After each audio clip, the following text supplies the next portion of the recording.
తెలంగాణ ప్రజలు రేషన్ కార్డుల కోసం కల్లు కాయలు కాసేలా ఎదురుచూస్తున్నారు. ఈ క్రమంలో కాంగ్రెస్ సర్కార్ రేషన్ కార్డుల మంజూరుకు రెడీ అయింది. ఇప్పటికే ప్రజాపాలన ద్వారా కొత్త రేషన్ కార్డుల కోసం దరఖాస్తులు తీసుకుంది. ఈ క్రమంలో రేషన్ కార్డులపై ప్రభుత్వం కీలక అప్డేట్ వెల్లడించింది. జూన్ మొదటి వారం నుంచే ఆ పని ప్రారంభించేందుకు రెడీ అయింది. ఇప్పటికీ చాలా మంది కొత్త రేషన్ కార్డుల కోసం అప్లై చేసుకుంటూనే ఉన్నారు. ఇప్పటికే దరఖాస్తు చేసుకున్న వారు కొత్త కార్డుల మంజూరు ఎప్పటి నుంచి ఉంటుందా అని ఎదురుచూస్తున్నారు. దరఖాస్తుల పరిశీలన కూడా మొదలు కాకపోవడంతో జనాలు అసహనం వ్యక్తం చేస్తున్నారు.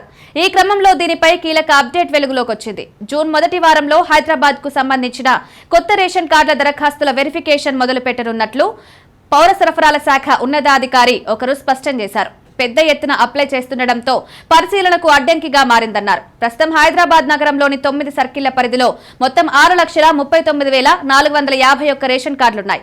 దాదాపు 4 లక్షల వరకు కొత్తగా రేషన్ కార్డుల కోసం అప్లై చేసుకున్నారు. చాలా మంది 2-3 సార్లు దరఖాస్తు చేసుకుంటున్నారని అధికారులు తెలిపారు. బల్దియా, కలెక్టరేట్, ప్రజావాణితో పాటు ఈ సేవ ద్వారా ఇంకా అప్లై చేస్తూనే ఉన్నారని వెల్లడించారు. లక్షల్లో ఉన్న దరఖాస్తులను పరిశీలించడానికి ప్రస్తుతం సీఆర్ఓ పరిధిలో సరిపడా సిబ్బంది లేరని అధికారులు వెల్లడించారు. అందుకే అదనపు సిబ్బంది కావాలంటూ రెవెన్యూ, బల్దియాలకు లేఖలు రాశారని తెలిపారు. ఈ నెలాఖరులో ఇతర శాఖల నుంచి డిప్యుటేషన్ సిబ్బంది వచ్చే అవకాశం ఉందని, వారు రాగానే జూన్ మొదటి వారం నుంచి రేషన్ కార్డుల వెరిఫికేషన్, ఇంటింటి తనిఖీ చేస్తామని అధికారులు చెబుతున్నారు. అర్హుల గుర్తింపు తర్వాత కొత్త కార్డుల జారీ మొదలవుతుందన్నారు.